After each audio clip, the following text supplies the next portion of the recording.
everything that they're doing now and have done all day. Despite the unfortunate scrub that we had earlier in the week was just an extra practice test, which was awesome. But it was nothing new for them. They had rehearsed everything, and same goes with this. All of the procedures that we are running through now, and we'll continue to run through all through the duration of the mission. Bob and Doug have, they are super familiar with what's going to happen and what they're expected to do. And we should be coming up near the end of the phase burn. Again, this is the first in 5. The next major one's going to be the boost burn. That's going to raise their orbit up to just about 10 kilometers below the station itself. And so they're just going to get closer and closer in these incremental steps. And you'll see in this graphic that when they do these burns, it looks like they're kind of doing a little bit of a loop-de-loop. This graph is in relation to the space station itself. So on one axis, the Y, you have how far below you are, and on the X, how far behind the station you still are. It's not perfectly to scale. Dragon, SpaceX, nominal burn.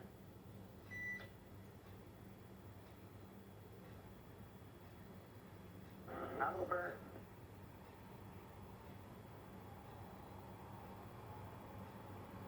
And we just heard the 2 words we were hoping for, nominal burn. So 1 burn out of 5 checked.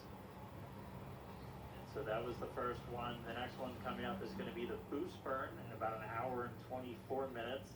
Before they get to that, though, we are going to be looking forward to that manual flight test where they're going to be taking the reins and they're going to be taking control of Dragon itself.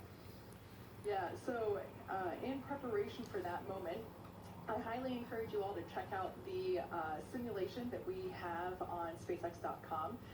It's actually an awesome opportunity for you to test your own skills at steering. Hey Dragon, SpaceX, we are disabling cameras, and you are go for seat docking and on-orbit cabin configuration.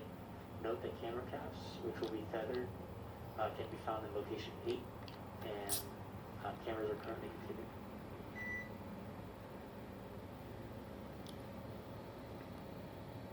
Yeah, so as I was... Okay, very happy to do something in work. We see that the cameras are off, and we can do on-orbit activation. Copy all.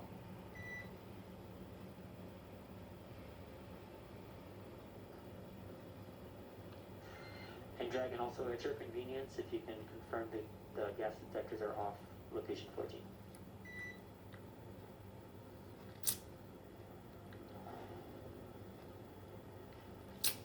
Welcome. Okay, so what's going on at this point is Bob and Doug now have the opportunity to take their suits off. This is referred to as doffing, as donning is actually putting the suits on. They'll actually be able to remove those suits at this time, get a little bit more comfortable in the cabin, and they'll be putting those suits back on when they get closer to the International Space Station. Like I was saying before, I highly encourage you all to check out the simulation that we have online where you can test out your skills at steering Dragon and docking it to the International Space Station. That website is iss.sim.spacex.com. And like I said, you can test your own skills at flying Dragon. And Dragon, SpaceX, one additional note, no need to reply, but the next burn will be the boost burn. And that's in about 1 hour and 23 minutes per your timeline. All right. With the country, thank you.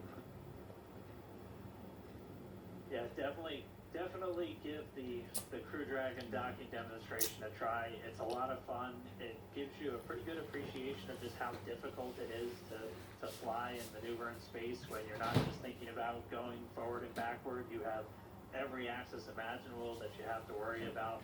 Took me a couple of tries. I know those first couple I got impatient and flew in way too quickly, and then one time started to spin pretty wildly out of control. So it's probably a good thing I'm down here and they're up there, but it's a lot of fun to check out. Yeah, I was also really surprised at how many levels of control there are and how difficult it is to actually get them all to work in sync at the right speeds. Of everyone that I've spoken to that has tried it out first, it's unanimous. everyone went too fast the first couple tries. I was the same. Although by my third or fourth try, I'm happy to say that my decades of Star Fox 64 training finally paid off. And I did. I managed to dock to the station after practicing a few times. SpaceX Dragon. Check. And Dragon, you were a little broken, but I did copy you.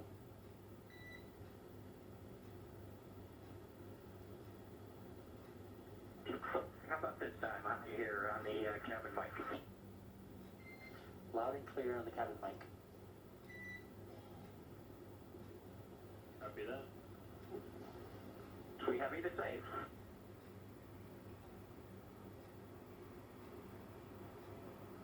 Well, with that first burn nominal and out of the way, the next one coming up in a little over an hour and 20 minutes from now, the next thing we're really going to be looking forward to is this manual free flight. So as we've said quite a bit, Crew Dragon is designed to fly fully autonomous, meaning the spacecraft does all of the navigating and burns to the station all on its own.